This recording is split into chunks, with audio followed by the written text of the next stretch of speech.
I'm Will Hedrick. And I'm Jordan Schaffer. And this is Dog Ears and Timestamps, a book club podcast.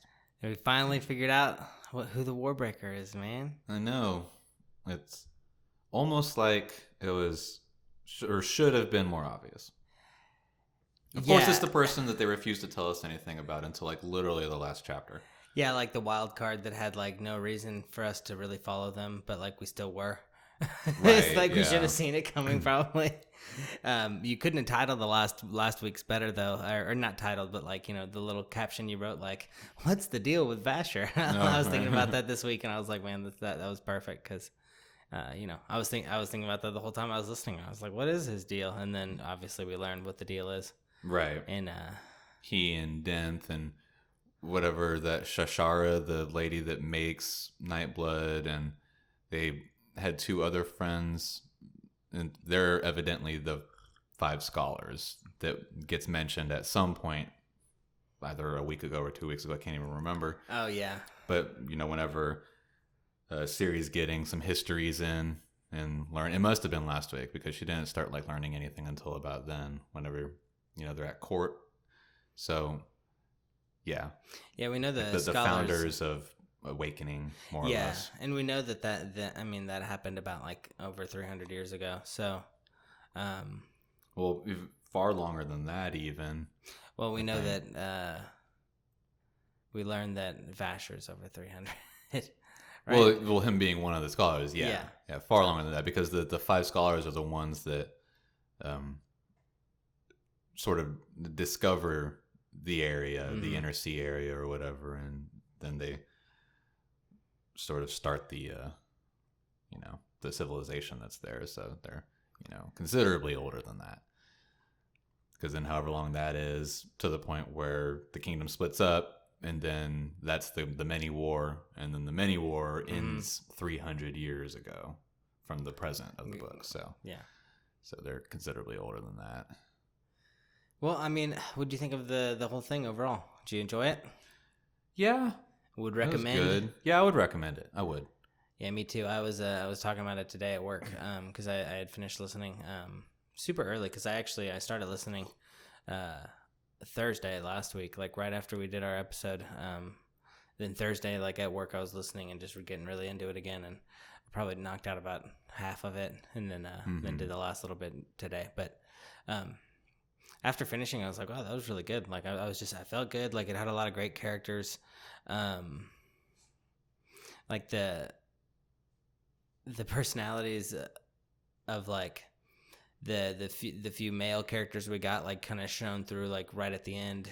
I mean, we started getting I always forget his name, but I always think of him just as the God King. Susebron. Thank you. Susebron. Like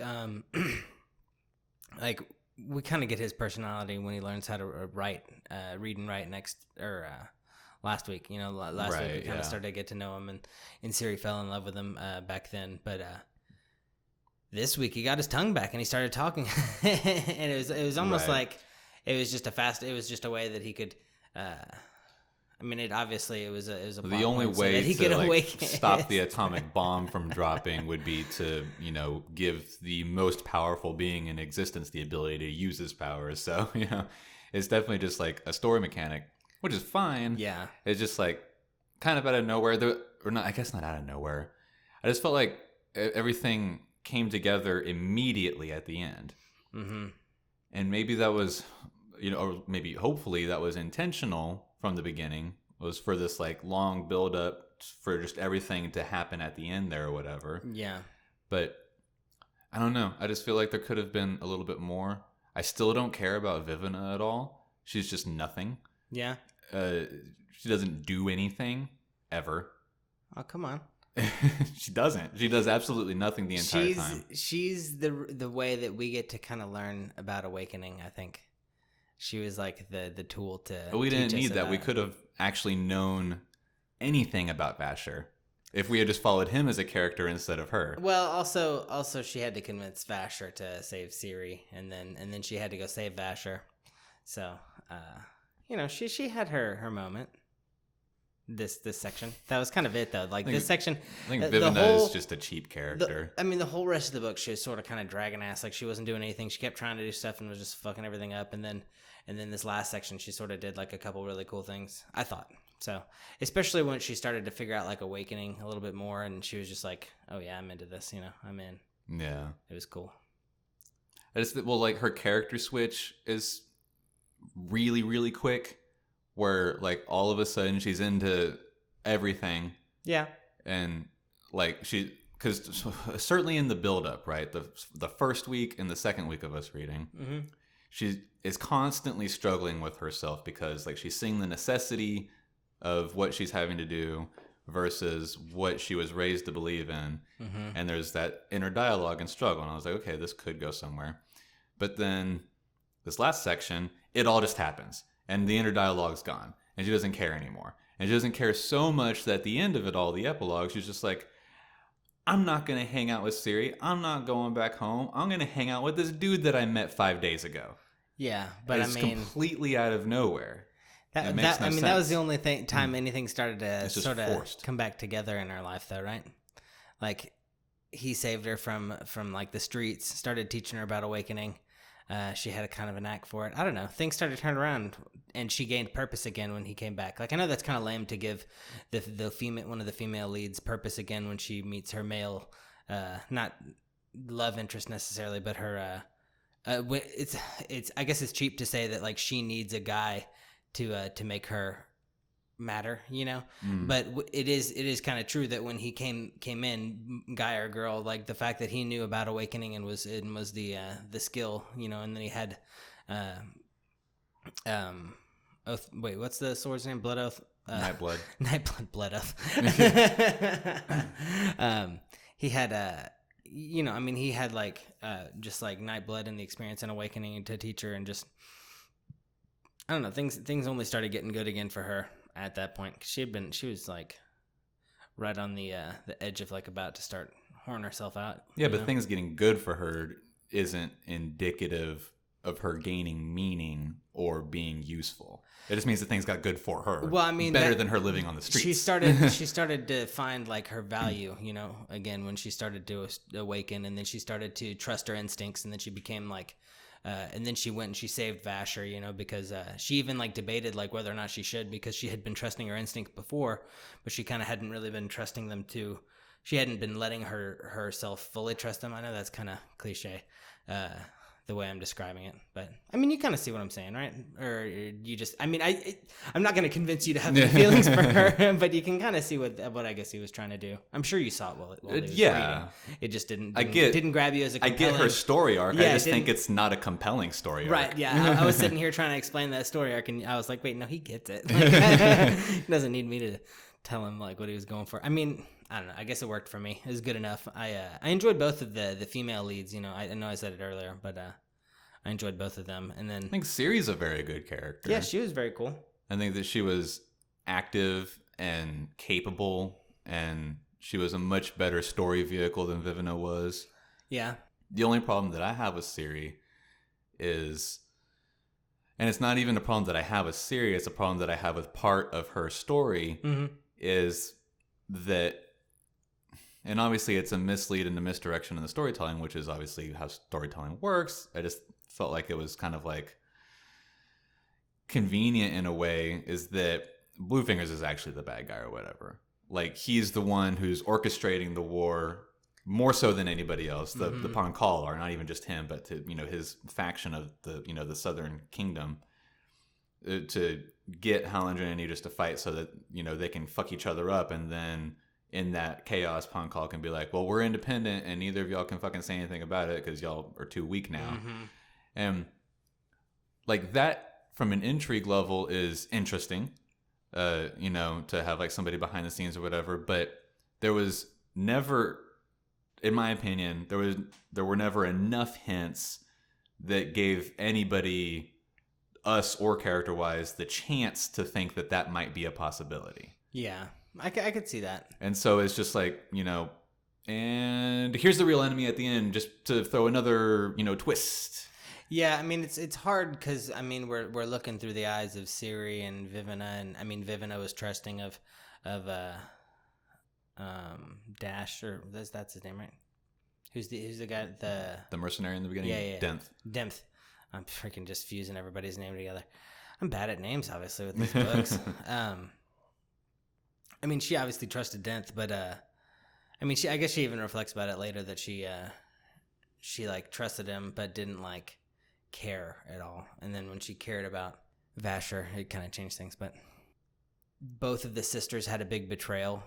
It was kind of like they were mirroring each other's stories. I don't know if they were going for that as like a story mechanic, but it is kind of interesting to see that like they both had a big betrayal of somebody they trusted. Yeah. And Vivina's betrayal was better. That made more sense. Was better telegraphed, or at least the clues were better. I agree. But it wasn't just like a misdirect of literally putting a wall in front of you so that you can't go in that direction, you know? Yeah. Where the Blue Fingers thing, in my opinion, was just like, you would never try to go down the path of maybe he's the bad guy because there wasn't a path to do so until the very end where it's just like, oh, he's actually the bad guy. Yeah, it was probably just to make it a rounded, like happy storytelling, like mirror image of each other's tale, you know, like how, I think that's what I was trying to say earlier with like bringing Vivina's and Denth's relationship back into it, is just that they kind of both experience sort of the same things, but in very obvious different, through different lenses, you know, and yeah. I don't know. I guess I see what you're saying though. How it was kind of almost just like done really quick. Like, okay, if I do this, then it'll be nice and it'll match up. Like she has her betrayal just like Vivina did, and it'll be perfect because no one will see it coming. Well, I don't even know that it's. I mean, and maybe so, but I don't know. I mean, at least what I'm going to say is that I would think that it's not indicative of I need this to be parallel, but just indicative of it just being a poorly written story beat. Oh, okay. I just thought it... And maybe it came in late in, like, you know, the layout of the story. Yeah. And then it was just like, well, now how do I fit this in? Because this is a better ending, but how do I seed this throughout? And, you know, the construction of a story, how does that get done? Like we've talked about a million times. I couldn't, you know, I write some short stories, but they're, you know, at most 10-minute reads. I couldn't construct a 60-page story. The amount of effort that would go into that, like, I don't know how I would go about doing that. So I don't, you know, want to just dog on it, but that's the way that I feel about it as a reader, is that it felt contrived as an individual story beat. Okay. It was convenient for the author, in my opinion. Yeah, I can see that, it being a little convenient. But other than that, everything about Ciri's story and story arc I really enjoyed. I thought that she was a great character.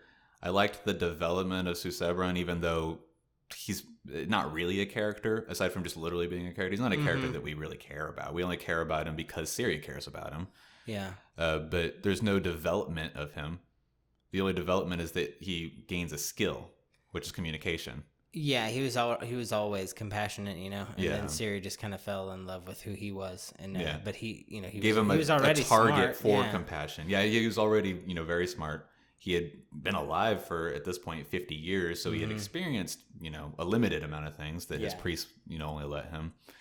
The sudden twist, you know, that is the other side of the twist coin of Bluefingers being the villain, is that the priests were actually good the whole time, and we should have been trusting them. Should have trusted them the whole time. Because they weren't going to kill Susebron, even though that seemed like the obvious thing. You know, it's just like, that whole moment of the twist was just too easy for him. Yeah. Or too easy to that's not even the word that I want. It was just not done as skillfully as I felt like I had been led everything else was going to be, because there was 40 chapters of build up. Longer than that, because nothing in this week's section, you know, we broke it up 20 in these 20 chapters, things still didn't actually kick off until, you know, 5-7 chapters in. Yeah. So longer than 40 chapters of build up. And it was like, okay, this is all building somewhere, you know, blah, blah, and easy twist. Yeah. You know, it just, you know, wasn't equal to the journey. No, I see that. I mean, moral of the story is always trust your priest, though, right? Evidently, no one's priest betrayed them. None of the Returns God's priests that we met or dealt with seemed to have any level of betrayal in them. So always trust your priest. The gods weren't really gods. but they kind of were. I think there's still something unanswered about what Biochroma is. Right. And why are the returned? Because they come back, and what makes them returned, as Vasher explains, in the info dump of the epilogue, or, somewhere towards the end whenever he's talking with Vina about stuff, is that they are returned with only one breath, but it's worth 50 breaths or whatever. Like, it's a higher value breath. Doesn't it take them up to like the 6th or 4th or something? It takes them up to a certain awakening level. Yeah, I thought it was the 6th, which would make it... It's not that high. Yeah, maybe I thought it was like 2,000 breaths. I think the awakened start at like the 4th or the 5th or something. Yeah, so I think that was like 2,000 breaths. Yeah, the individual breath that is innately theirs as returned is like worth to that. Much more than your average person's breath. Yeah, and so why? So there's some sort of divine thing going on here, even if there's not a god like Oster, the Idrian god, or not the Idris god, that's like actively deciding who is returned and that sort of stuff, even if it's just like a cosmic force like the Force in Star Wars, that is just kind of like weaving in and out of situations here and there. Whatever it is, there's some sort of divine, what we may call divine as a culture. There's some sort of divine reasoning behind breath and Biochroma. So I think that they are effectively gods. And then the conversation that he has with his priest, who we find out, or that Light Song has with his priest, who's his brother from his previous life or whatever. His reasoning is like, well, you're at the very least you're a god to me because you've given me a reason to believe in something. Given the circumstances of how he became a returned and all that sort of stuff. So, I mean, from a theological standpoint, what is a god? What makes a god anyways? Yeah. I think that the returned, for all intents and purposes of this story, are actually gods. Yeah, it's kind of weird how I guess they needed an extra breath a week to live, right? Wasn't that what their deal was? Yeah. Yeah, so they needed an extra breath every week, so... I guess that's why they couldn't just feed off that initial, because it was just one breath and it was the one that they came with, so they couldn't use that. It's just a more powerful version, yeah. So they needed one every week. If they got a ton right off the bat, then they could go play. Yeah. It was weird how like all the rules that like they were trying to beat into our head, like this is what is known, is just like, oh, all that shit is like don't believe. I felt like at least like a lot of the rules just like we kind of threw them out.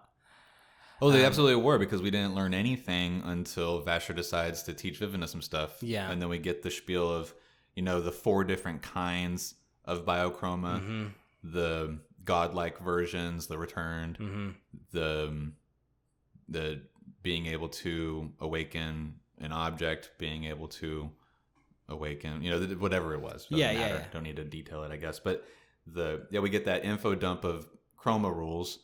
And then we get some more a little bit later as they continue to talk about it, in their, little, 2-day adventure that they have. And then the last info dump, the epilogue, whenever Vivina and Vasher are leaving the city together.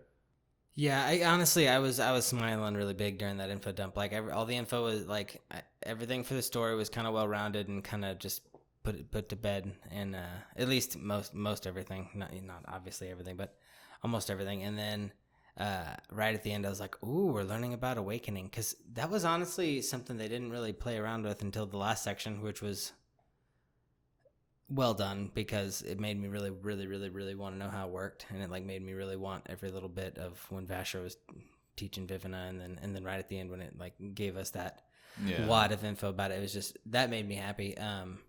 Made me think like there's potential for a sequel, but I don't know if it would just be kind of a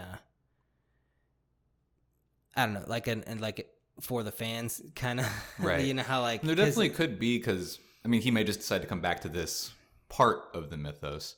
Yeah. And like we were talking about either last week or the first week, and we may not even talked about it on the episode. We may have talked about it before recording or after recording, but I was looking at like a chart of the Brandon Sanderson. Oh yeah, like, how they all author connect. Mythos, and there's apparently like a an overarching mythos, but there's different mythoses within that overarching mythos, and how can it be connected here, and blah blah blah. Mm-hmm. And I was talking with coworker at work who I mentioned in the first episode whenever we were even considering that idea.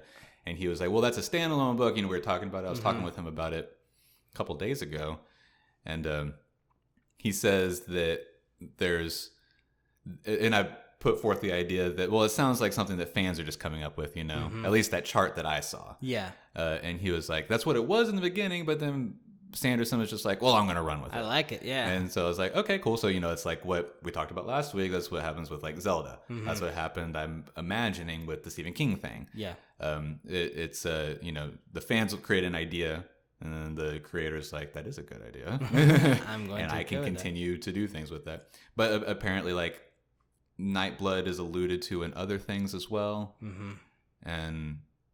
And then, of course, you know, like, I guess I started this little small aside with he could come back to this universe for a sequel at some point. Well, that would be cool then, too, if Awakening is a bit of a concept in some of his other series, you know? Like, if maybe it's just something we didn't get because, you know, we've never read them. And this isn't his first novel either, so there might be, like, a level of entry that better, you know, deeper fans than us would have already had coming into this, maybe.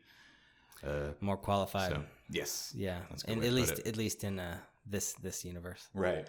That'd be cool, man. That'd be really, really interesting. I wonder, man, that makes me kind of... I am excited to continue reading things from him. Me too. Because I did really enjoy this book, and I enjoyed a lot about the way that he wrote, you know, aside from really just the two things that I've already talked about. You know, I don't like a lot of Vivina, and I didn't like the twists.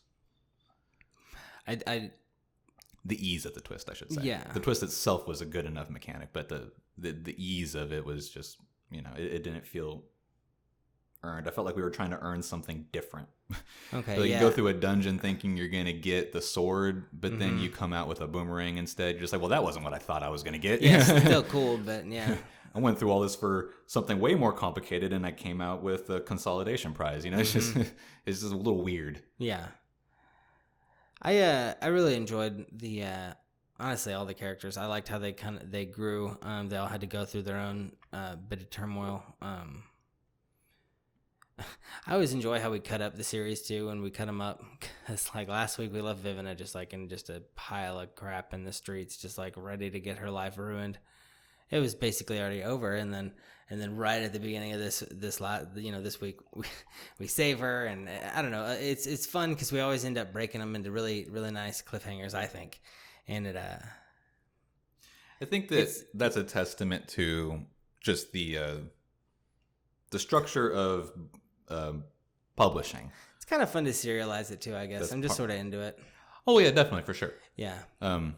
And then, of course, obviously doing the show contributes to that a lot in a different way, because then we get to, you know, take breaks in between the sections and discuss it and blah, blah. Yeah. But I think that, you know, the science of publishing a book, you know, that's why you have an editor, and the editor says, well, what if this story beat happens earlier than it does? I think that could make it flow a little bit better. And so whenever we're, you know, like this book, we broke it into thirds, stories tend to move in sections like that. Like, even if we broke it into quarters, it probably would have worked out very nicely too, just because there's like a sort of like an unseen symmetry to the way that humans do things that maybe if we're doing unintentionally, like we kind of naturally want to break things into pieces that meet out in a nice way.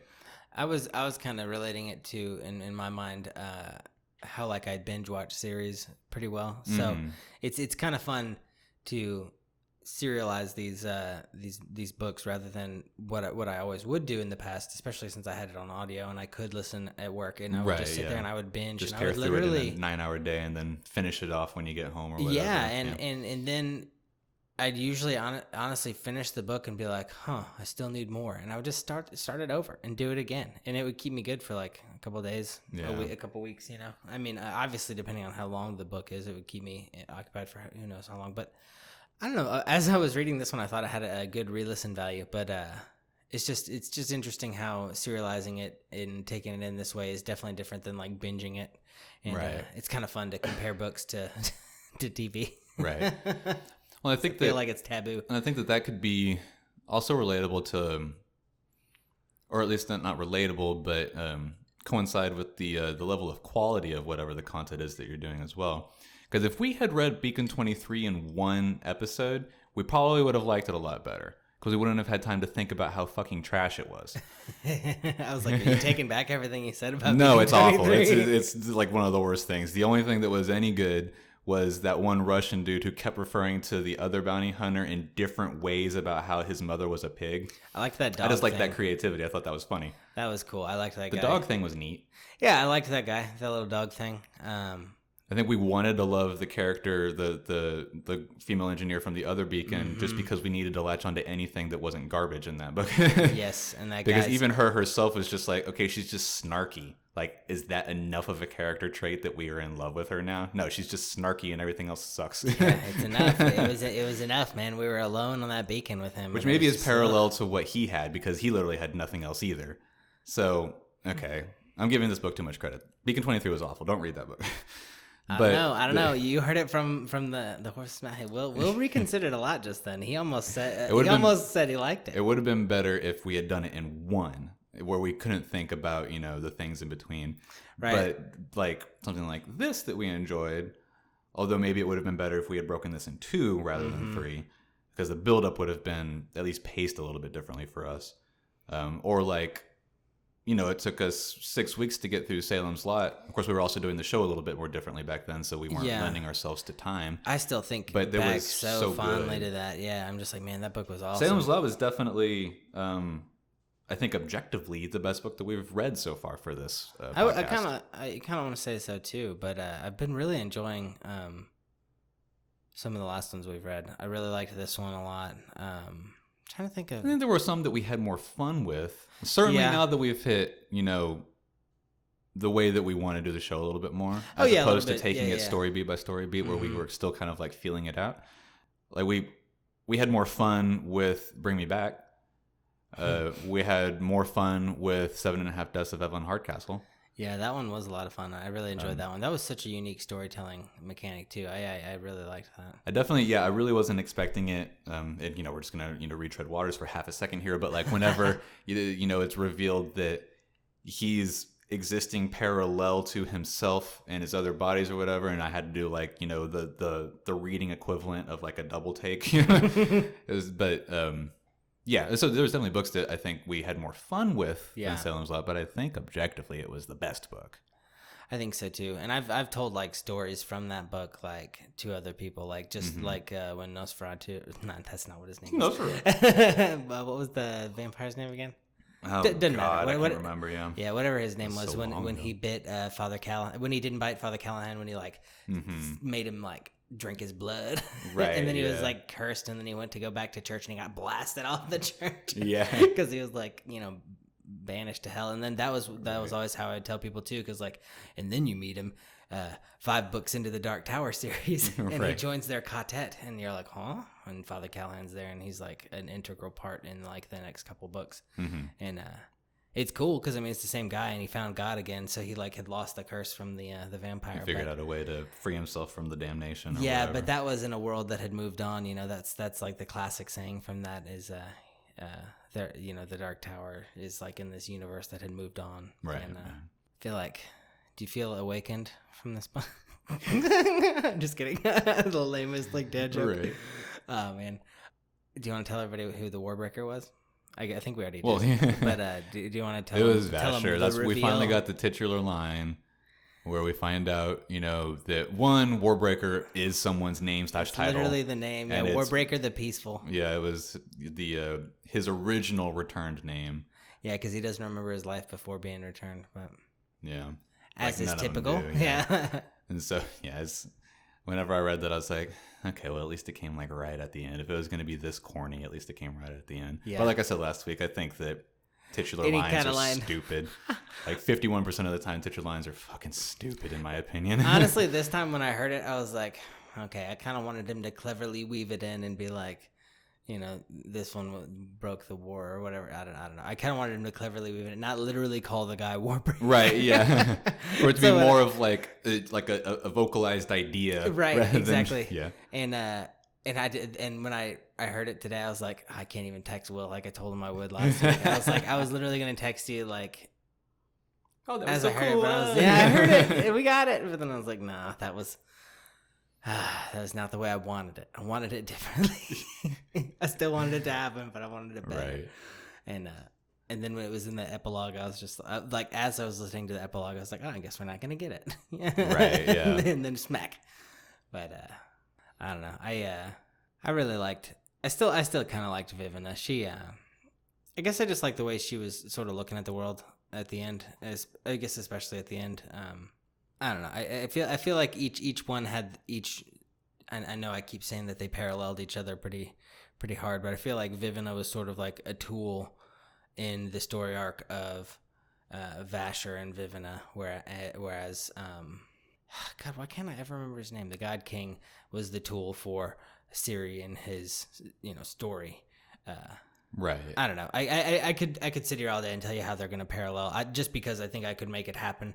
I don't know if it was as intentional as it appears to me to be. Yeah, but sure. I don't know. I guess I really enjoyed it for some reason. The symmetry made me happy. Well, I didn't even know about it. I didn't even know it until we started talking about it, and then I was like, wow, I really did kind of just like bam, bam, bam, bam. And that's interesting too, because that's something I never do with books, and I don't just sit there and think about them after I'm done. I usually just sit like, man, I miss these guys. I better re-listen to the book. Like that. That's me thinking about it. That's listening to it a second time. And so that's always what's fun about this is as much as I say like this has a re-listen value, like I haven't gone back and re-listened to any of the books that we've done previously for this show, just because I feel like we always kind of we're definitely always on to the next one. Yeah. And then there are other books that you want to read on the side yourself anyways. It would be hard to fit it in. But I mean, I just feel like we always dive deep and then we really think about it. Like not that we exhaust the topic, but it's definitely a new thing for me, and it's been interesting. Just taking the time to really think about everything. Well, years and years and years and years and years of reading, and the only time that you ever had to analyze it was for book reports, which you were probably reading a book you didn't care for anyways. Exactly, and when you got the grade back, you didn't really. It was just like, well, shit, I got a 70 or whatever. Right, like, it was just like whatever. Yeah, it was like passed. This is the grade I got. C's get degrees. Right, but it wasn't really a great tool for feedback, I guess, to really get like a good thought-provoking exercise. There wasn't anything enjoyable about it, and if it's not enjoyable, you don't want to do it. You put less effort into it, traditionally, unless you're just a workhorse. I always think about, like when I'm reading for this podcast, about how in school I think 11th grade, we had a like mandatory Friday reading in our English language arts or whatever the class was called. Silent sustained reading or sustained silent reading. SSR. Oh, SSR. SSS. I can't spell. SSR. Sustained silent reading. Reading. And I'm reading. And there you go. I just remember I really enjoyed that. Like I want to say like I rarely forgot a book. Like maybe they let you bring your own book.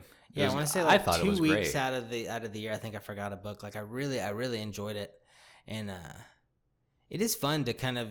I mean, like I say all the time, that's one of the reasons anime is so fun is because I really can't do anything but watch it and read the subtitles. And you focus. Same thing with really reading take it and yeah, and that's what I've really been trying to do too. Even if I'm at work, like I'll slow down when I'm doing at work, or I'll re-listen to the podcast or not the podcast, the book, just to make sure that. Like I'll really just put a lot more focus into it, and it's been cool.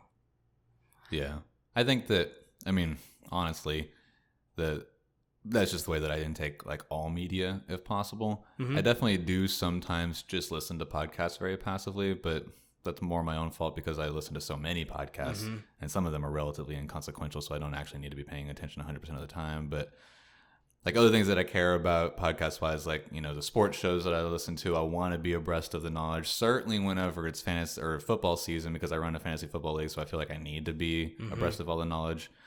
So like, I'm just agreeing with you. Like, I think that should be like the only way that people intake. It really should. I mean, certainly entertainment that you care about. Definitely, you can throw on The Office for the 800th time in the background just so you've got noise while you're cooking. I mean, that's part of the reason we didn't watch the end of Game of Thrones together, is so that we could both force ourselves to just like full focus on it, because we knew that if we got together, I'd talk.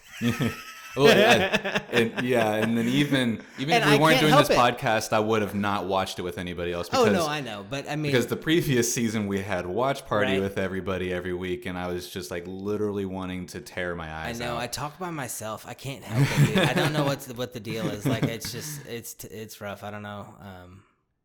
I'm just a grump, and people bother me. Is my thing. That's funny. Do you think they're gonna come out with? You think they're gonna redo season 8 of Game of Thrones? HBO did order the Targaryen prequel series, so that's gonna happen, and I'm not gonna watch it. I don't really want to watch that either. I hope it does well. I mean, so that they can. I hope the people that work on it and care, and put their care into it, make the money that's worth their time and effort. Yeah, but I don't want to contribute to it because I'm afraid that I'm just going to continue to, because HBO makes such good shows, right? Right. And they let Game of Thrones get away from them, and I don't want to reward that. No, I want them to continue making really good shows. I want a new mythos, like I want a new fantasy or a new sci-fi, a new something, like maybe like an Atlantis show. I don't know. That's the thing is Game of Thrones lasted too long. Same thing with The Walking Dead. Like The Walking Dead was so fun. I thought for like the first 7 or 8 seasons, honestly, maybe 6. Oh man! I mean, I enjoyed it for a long time. I would say the first 2. Yeah, but you didn't like zombies from the beginning. I really liked zombies from the beginning, so I want to say it held up. But I thought the first season was great, and I was burnt out on zombies going into Walking Dead, and then the first season I was like, okay, this is really good. I can continue watching this. That says a lot. And then the second season I thought was not as good as the first one, but when is the second of anything as good as the first one? Yeah. And then the third season was Farm, right? And I thought that was interesting character study because they're all forced to just only deal with each other. Yeah. But even though, like, I could see, like, okay, I think the wheels are coming off, and then immediately after that, I was like, we aren't on wheels anymore. We're on some sort of hovercraft that doesn't use wheels. Yeah, and I honestly enjoyed it all the way up through the prison, even after like the big fight at the prison. But prison got better. Prison was cool. Just I liked the concept of like holding up at the prison. Yeah. Prison. That's prison cool. is where I fell off because I was just like, okay, now Rick is crazy and. But I just didn't care. Yeah, I guess really is like I don't know. They killed Glenn. Yeah, that I didn't. That I stopped before. I mean, either right before or right at Glenn. I don't know. It was fun up until I want to say the prison, whenever that was, and I guess these series keep doing so well, and they're bringing in these new universe because I got obsessed with zombies and I got obsessed with Game of Thrones, and I mean to their credit, it was those shows that did it. Like Game of Thrones, the show got me obsessed with the novels. I hate to say in that order because I should give it credit where it's due, but somebody else found it. Well, that was your first brought it to us, yeah, and first introduction to the universe, so. And I would really enjoy, I think, just a new universe, but it's hard to just like, hey, take my idea. Like I can't just tell them like, hey, do the Name of the Wind series, and then Patrick Rothfuss will have to write the third and fourth or the third book so that to finish the series. Right. But I mean, they did vampires with Twilight. I feel like not necessarily saying that they were the coolest, but that scratched everyone's itch for vampires. That was critically acclaimed, being fan. Everybody loved it. At least for us, it came out when we were the target audience. Yeah, when we were teens. And then Harry Potter and magic. Like there was just like I feel like there have been like these generational sort of things that like I've obsessed about, and I want like a new concept that I know that's a lot to ask. Just like, hey, somebody blow my mind. It's something new and fun. Right. I feel like I'm just like a spoiled bratty emperor. Like I'm Joffrey, and just entertain me. But I don't know. Maybe like a cool. It's not doing it in the same way, but there are at least things that are happening currently and continuing to happen. Boku no Hero Academia. Oh, that's a fun one. I really enjoyed that one. The Shokugeki no Soma. Those two anime are easily the best anime happening right now. In my opinion. I don't think that anything comes close to either of them. I think on the whole, Boku no Hero Academia is better than Shokugeki no Soma, but I think that I enjoy Shokugeki no Soma more than I do My Hero Academia. I haven't done Shokugeki no Soma yet. God, we watched like the first like half season together back when you were still at the waters. Oh, why didn't I keep watching then? We were drunk. Usually that gets me. Oh, that might be. But like when those shows are in season, like life is just a little bit more worthwhile. Like that's how good they are, Yeah, that's what I really want. I want another generational thing like that. Just I want something big and impactful. That's I'm really moaning, I guess, like that's super whiny, just to want something so big. But I don't know. Do you see anything on the horizon from like HBO or Showtime? I mean, honestly, Showtime did a great job with Bad Omens, but it didn't get enough. I mean, it didn't get so much credit that it's going to be like a. I hate to say, I don't think it's going to be remembered for too long. Unfortunately, it was great. I loved it, and I would recommend it to anybody. About Good Omens on Amazon Prime. Yeah, but it's not like it's a series. It's going to be like a. I mean, it was an instant drop. It wasn't scheduled programming. You know. And I think that's but not even only that, but it was intended to just be a 6-episode series that covers in entirety the single book that it's based on. Yeah. I guess Stranger Things. I'm not on the train, but I guess that could be argued. Maybe maybe I'm missing it. Maybe I'm missing the new revolution. I'm missing the revolutionary thing of the generation. Maybe I am, because I guess right now it would be Stranger Things. Everybody loves it. It's Stranger Things and Billie Eilish, but yeah, I can't think of anything that's really blown it out of the water. I guess I guess it is Stranger Things, but I'm keeping my eyes peeled. I want something new and just a new fun concept that gets me into it. Like I think it's extremely difficult to have something long running that's good. Oh, for sure. Even single instances of things that were mind blowing, like True Detective. The second season was immediately not nearly as good. Yeah, I was disappointed. It was, or some people say it was good in a way different way. Yeah. Like they were on like different continents. They're different shows, yeah. And then the third season was apparently much better and a little bit more reminiscent of the first season, and people enjoyed it more for the same reasons that they enjoyed the first season. But I mean, they already proved that it's going to pretty easily could dip in and out, but it's also not a continuous story. They're individual things, which is fine. But as a franchise, like it could be like, we can always depend on True Detective in the next 2 years to, blow our minds for 4 months or however long. And and that's really, I mean, Game of Thrones held the torch for so long too. And it was so good for so long, I thought. Right up until the last 2 seasons. And it went on too long. I think maybe what I was meaning to get at was that we should just want really good, shorter things instead of trying to overstay our welcome in certain situations. Exactly. We shouldn't overdo it. I think Good Omens did exactly that. I think this is kind of ironic. I think The Hobbit, if we had, not that it was bad to do in a one-off because we had both read the book already and it was perfect for our show. But I think that it was a perfect situation for a single episode, I think. As I was listening through we had both been reading a little bit before, but I had been kind of thinking about if it was split up.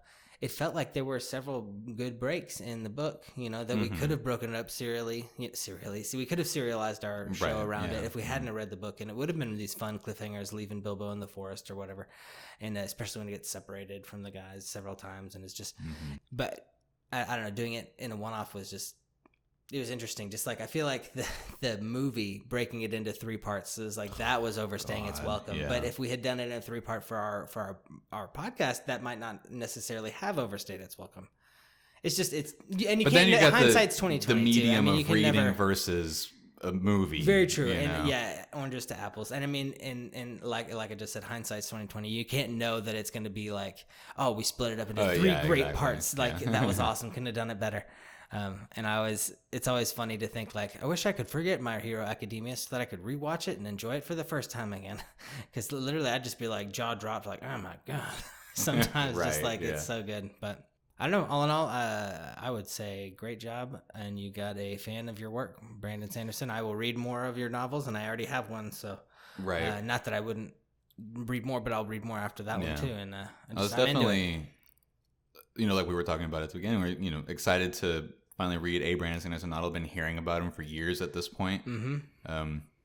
He's obviously been working for much longer than that, but just hearing about him for years, hearing that he's got a bunch of content out there, very prolific, and all of it, maybe not all of it, I don't know, but the vast majority of it at the very least is very good. I've never heard anything negative about him. Yeah.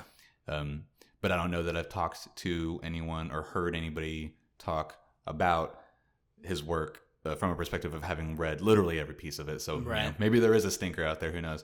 There is. So, we know.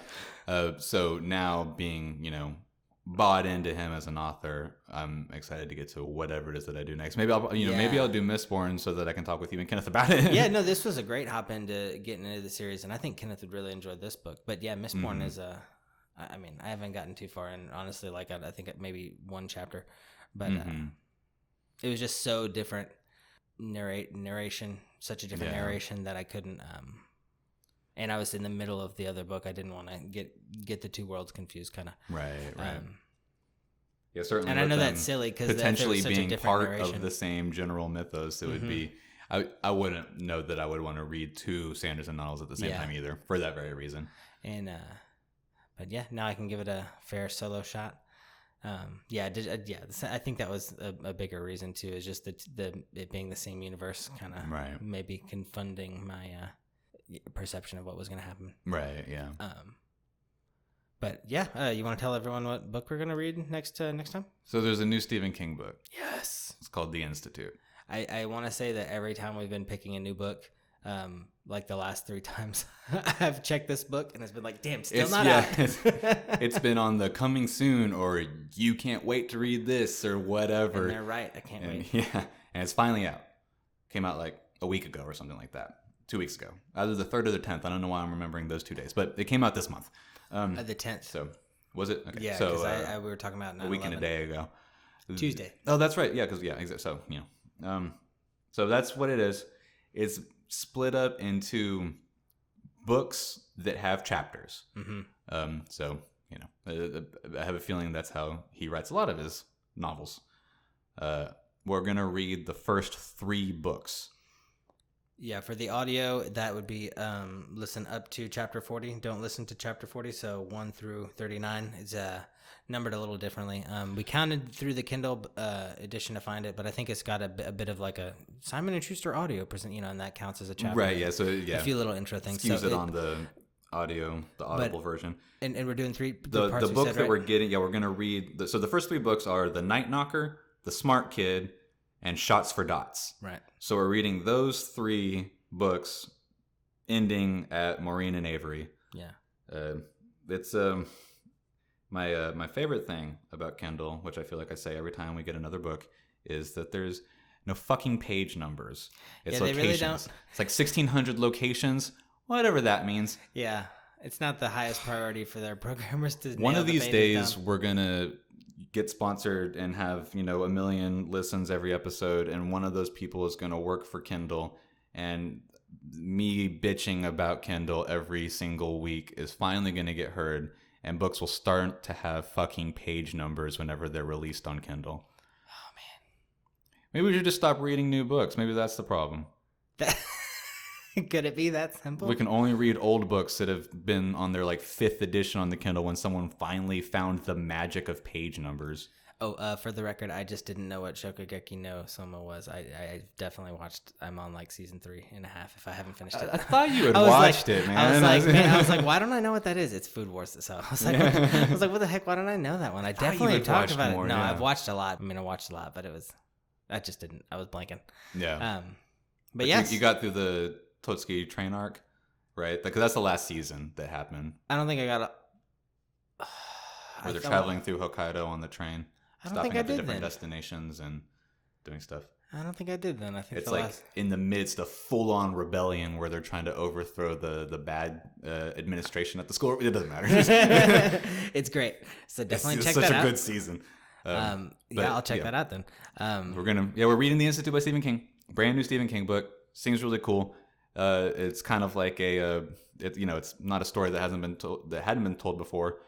Most recently, I think, or at least in very popular culture, the most recent story like this, I think, that happened was The Umbrella Academy, which is a TV show that was on Amazon Prime, I think, and it's based off of the graphic novel that was written by Gerard Way, the lead singer from My Chemical Romance.